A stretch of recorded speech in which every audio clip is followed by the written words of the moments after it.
Fear Zone, your channel for real horror stories. Good evening everyone, and now we're going to today's story, which is about Mr. Andrade, and it happened to him in the city of Beige, which is in Brazil, and at that time, in 1994, Mr. Andrade was 40 years old. And before I start this story, I'm going to warn you that this story is about a policeman, and that nowadays, he's already retired. Well then, let's move on to today's story. Hello everyone, and I'm going to tell you about one of my police incidents, in which I had an experience with some real vampires. And it all starts like this. One night a few decades ago, I was on patrol with my police partner with a car, near the rural area of the city, and suddenly the central radio called us and ordered me and my partner to go to a place to investigate a case of a girl who would have been killed near a ranch. However, I learned from the police station that it was a landowner who had made this report, and that this man was passing through the forest, and that's when he saw a guy in black clothes sticking a wooden stake through a girl's chest. And then this man ran away scared and fled into a thicket and disappeared from the scene. After this information, we went around some rural villages until we arrived at the place indicated where the girl's body was. So we started to look at the body of this young woman who was a teenager, and we noticed by the state of her body that something was very strange. The girl's skin was a very gray color, and several veins appearing all over her body, and it looked like she'd been dead for days. And what was also strange was the way this teenager was murdered, with a wooden stake driven through her chest, and I'd never seen anything like it. And of course, as I've watched a lot of vampire movies in my life, I kept thinking about the maniac who did this tragedy. Anyway, we reported it to the police station, and they said they would send a team to investigate the case. But it didn't take long, and soon the coroners arrived on the scene and the technical police, and they began to study the girl's body. After a while, the police station gave an order for everyone to leave the scene, and it was just me and my police partner, and the coroners and the technical police, so they left. But then other coroners arrived, and it was around 6 o'clock in the morning, and these people were from the government. But something started to happen at that moment, because as the day was dawning, and with the rays of the sun, the body of the girl with the stake in her chest started to smoke, but suddenly the body started to catch fire on its own. And at that time these people from the government put the body in a quick black bag and put it in an ambulance, and these people said that we could leave now, and that they would solve this case from then on. Well, I went back to the police station and spoke to my deputy. He told me that this was a very confidential matter, and that we shouldn't report it to anyone, and that this story would have to remain a secret, because the girl was so serious that only the government knew how to deal with this kind of situation. And after a few days, I ended up calling one of the police coroners who had been on the case before the government arrived, to see what he thought of the whole thing, because he had also seen the dead girl, and this coroner told me something very strange, because a little test he did on the dead girl's body, he said that this teenager would have been dead for more than 7 days, or even more than that, and he didn't understand how her body had suffered almost no decomposition, and this coroner didn't understand how the landowner would have seen this girl alive and being murdered today. And this coroner also said that the victim's body didn't reach any autopsy body in the city, because he thought that the government people took the body for them. In that conversation, I didn't say anything about the dead girl who caught fire on her own when she arrived during the day, and I was also confused by all this, because I had also seen the corpse, and thinking about this information, about how a girl with that appearance, The landowner said that he had seen this young woman alive before he was caught by the maniac, because to me, her body seemed to have been dead for a long time, as the technical police told me. I began to suspect that the girl could even be a vampire. But the fact is, after a few days, my deputy called me and introduced me to a man who was a priest, and that it was for me and my partner to do an investigation together with this man from the church, but it was a secret and confidential mission. And so I agreed. So one day around 4 o'clock in the morning, and my partner and I got into this priest's car, and we went to a rural area far from the city. Anyway, after driving through some dirt roads and dark places, we arrived at a point on the road, and so the priest stopped his car, and as soon as we got out of the vehicle, we walked about 100 meters to an old and ancient ranch. And the strange thing was that the woods inside this property were dry and many plants were withered, and the trees were leafless, but around this ranch the woods were normal. The priest told us to turn off our flashlights in the place, because it could be very dangerous.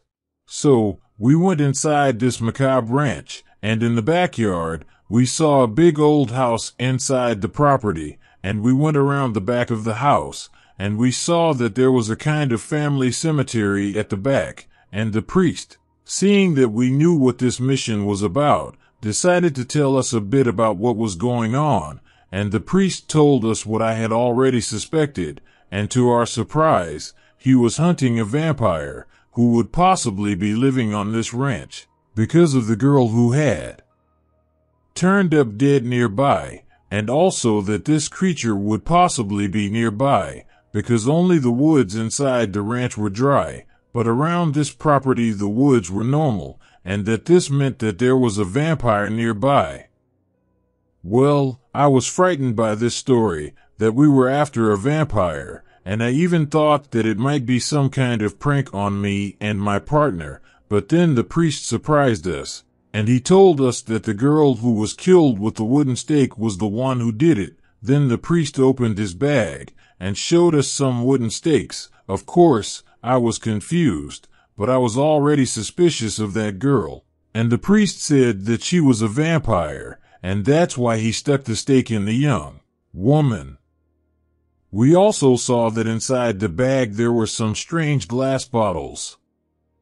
But apart from all that, we stayed hidden around the place, just watching to see if anything appeared.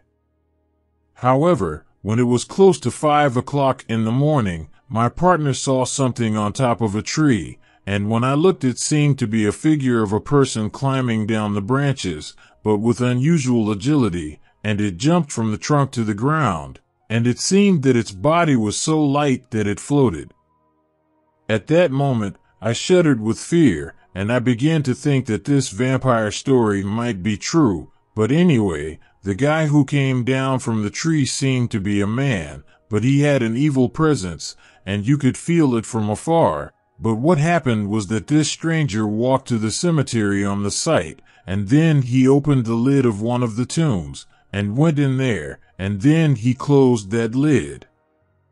At this point, the priest gave me a small glass bottle with some liquid in it, and he told me to pass it around the old house, and the priest also threw this liquid around the vampire's grave, and then we started to hear some moans and screams inside this catacomb, and the priest told us to wait until it was daylight, and only then would we go in there. As time passed, it soon began to get light, and we removed the lid of the tomb, and we saw that there was a passage to a crypt under the cemetery, so the priest and I went down to this place, and my partner stood guarding the tomb from the outside, and of course, I went with my gun in my hands, and I was very scared of what I was going to face, but in this hiding place of the creature, there was a strange coffin standing against the wall, and what was inside made a noise, so the priest put some ribbons of rope around the coffin and secured it, but suddenly the thing that we had secured inside the coffin started banging on the coffin in order to escape. The priest quickly took a crucifix from his pocket and put it on the lid of the coffin, and at that moment the creature stopped banging on the lid, but the creature started moaning in pain.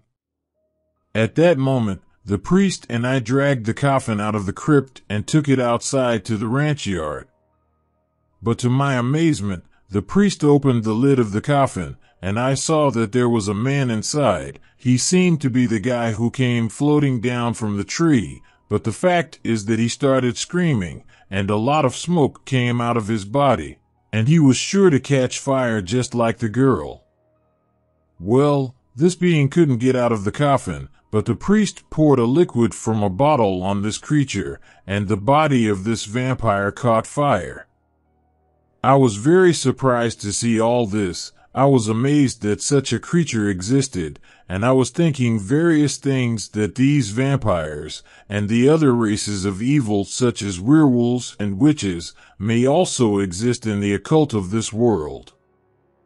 And in fact, the priest had thrown holy water on the creature. Then, after the body was burned, the priest cut the vampire up, and then he kept the parts of the vampire in black bags, and then we put these bags with the parts of the creature inside the car, and so we left that terrifying place. But along the way, this priest, the vampire hunter, said that he was from a church group, and that they had been after this vampire for over 40 years, and had only just managed to find him. He told us that there are many more of these creatures scattered all over Brazil, and even the world, and because of today's human technology, they live in hiding, but these creatures sometimes make a victim. As we were driving away, I got very scared along the way, and sometimes looked in those bags where the vampire's body was, and this man from the church asked us to always look when we passed that house, to see if there was anything strange there, or if the woods were still withered, and the trees dry, because that was one of the signs that evil was around, because if the woods were dry, there might be a vampire living nearby. Anyway, after that incident, I went back to my house, and the priest took the creature with him in his car, and the deputy didn't even make a record of it. Well, after a while, I didn't see that priest again, and I drove around during the day near where we caught that vampire, and at the creature's ranch. Thankfully, the woods and trees, which were dry, returned to normal as if by magic. But then I thought that if I had to face a being like that, I could lose the fight, because I didn't know the weaknesses of a vampire, and this monster would beat me, but thankfully the priest was with us, and we managed to catch the vampire. But also, the priest told me and my partner a little about the history of these vampires, in which these creatures escaped from Europe during the Second World War, because many ideologues wanted to carry out macabre experiments with these vampires. And many of these beings were caught and decimated mainly in Germany and other countries, but nowadays, these vampires have almost become legend. Anyway, all I know is that I never want to see a creature like this in front of me again. Well guys, and I warn you, if you see an abandoned house or ranch with dry vegetation and trees, there may be a vampire there, and that was my real horror story. Thank you for watching my video, and if you liked it, subscribe to the channel and leave your like, and activate notifications to receive new videos. Fear Zone Channel, your channel of terror. Hello, good night everyone, and now we go to today's account, which is of Mr. Jorge, and this happened to him in the city of Pelotas, which is in the state of Rio Grande do Sul, and at that time it was in the year 1998. Mr. Jorge was 38 years old. But before you start this spectacular story, sign up for the channel to receive our new videos every week. And now, let's go to today's story.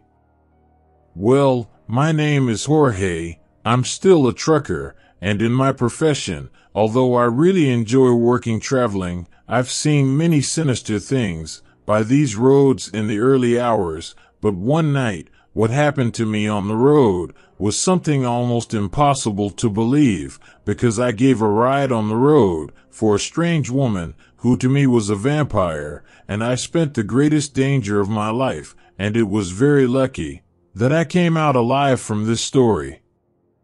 And already starting my report, one night I was driving my truck and going to pick up a load in a city in the state of Rio Grande do Sul, and arriving in that state, I went through some municipalities. However, I was passing through the lane near a small town, and that I saw a woman on the highway. When I got close to her, I stopped my truck because I saw that this young lady was well dressed, and it seemed that she would go to some party. The fact is that this woman was very beautiful. She was blonde, and her skin was very white and pale. It was like this young woman had never sunbathed. But the strange thing is, the place she was, it was too risky for a girl like that to be there at that time, and it was already late at night. To go to a party at the dance club. I began to distrust this story. At that moment, I began to feel something bad in the air. Soon I thought not to give a ride to this woman, that by her appearance she would be around 24 to 28 years at the most. As I talked to her, her eyes appealed to me more and more. And I, in that state of hypnotized, could not get out of that mental domain. Anyway, she got in my truck. I was walking this woman in my vehicle against my will. And to make matters worse, I obeyed the commands of this strange woman, and I got off the highway driving my truck, and I got into several streets of land. As soon as we got on a dirt and dark road, this strange woman told me to stop the truck on a deserted dirt street, and I did it without contesting. I stopped the truck in a dark place full of woods. I felt amazement at this strange woman near me, but I couldn't get out of this mental crash, and the answer I could speak was just the words yes, yes, and no, no. Then she started kissing me. I was paralyzed without any action, but when she kissed my neck, something happened, because this woman walked away from me very fast, and it seemed like this stranger, she was afraid of something I was carrying. And I realized it was my silver chain that I wore around my neck that tormented the girl and kept her away from me. But as soon as I looked at her, I saw this woman with a whole modified appearance, for now she looked like a monster, and her eyes were all black, and her mouth was so big she could swallow a person's head, and that girl's teeth were like the teeth of a shark.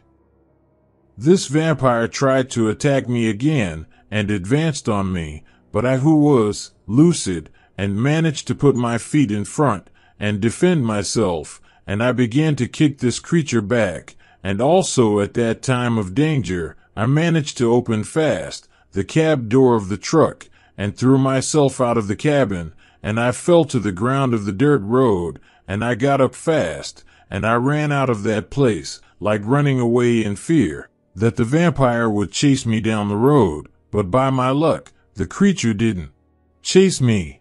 After running a lot, I managed to get to a neighborhood of a city, which was near the track, and I went into a gas station, and I got a phone, and I called the highway police. I told the cops that someone took my truck, and I didn't even know who it was, but that I had seen my truck parked on a deserted road, but I didn't have the guts to go to the vehicle alone. The cops talking on the phone, they said they'd be here soon to investigate. After almost half an hour, the cops arrived, and there were 4 road guards. Then I went with them up the road where my vehicle was. And arriving at the scene, the cops came out with their guns in their hands and pointed in the direction of the truck and into the woods next door, thinking it would be a group of thieves who did it with the vehicle. And they began to distrust this story, that there was something wrong, and that I was lying. I ended up telling the truth to the cops, that I was kidnapped by a vampire woman, and I came along with her, and I stopped my vehicle in this place. The guards entered the woods to see if they could find any other clues, but they found nothing. The cops, they suspected me, and they ended up taking me to the station, and getting there, the cops kept asking me a bunch of questions, what the woman looked like, that I found on the road, and her age, and the clothes she was wearing, and stuff too. I stayed this whole morning, answering the questions, and as I had no criminal passage in the police, I ended up being released. But when I was leaving with my truck, one of the cops, who was the oldest, he told me that 10 years ago, he went with some cops, investigate an occurrence that happened on a deserted road, and the cops found a parked car with a dead man inside the vehicle, and the strangest is that the victim's body was practically without blood, because several bites were found by the body of the corpse, which was where the blood was sucked. And from the autopsy they did on the body, the coroner didn't understand the result, because it looked like the driver killed in the car was attacked by an animal, and by a person at the same time. This military told me, if it's true what I said, there must be a vampire woman out there, and it could be that it was this creature that sucked the driver's blood, who was dead in the car. After I talked to the old cop, I got into the cab of my truck, and I started driving my vehicle down the highway to pick up a load in a nearby town. Anyway, while I was traveling and driving my vehicle, I kept thinking about this terrible story of what happened to me, and even though I found this vampire, the worst of this creature is that the vampire manages, hypnotizes people, and controls even their wills. And my luck is that I was wearing a silver chain, and this creature tried to attack me, but the silver chain pushed this vampire away from me. I don't think this creature likes silver. And in my story, I learned one thing: I never stop on the road at night to give a woman a ride. And of all the cases of reports of terror, which I've been through and heard from other truckers, my story is the most impressive of all. And I leave a warning for all drivers: be careful, especially if you see some woman in the early hours near the city of Pelotas, because you can find that vampire woman. Good guys, thanks for watching my video, and if you liked the report, subscribe to the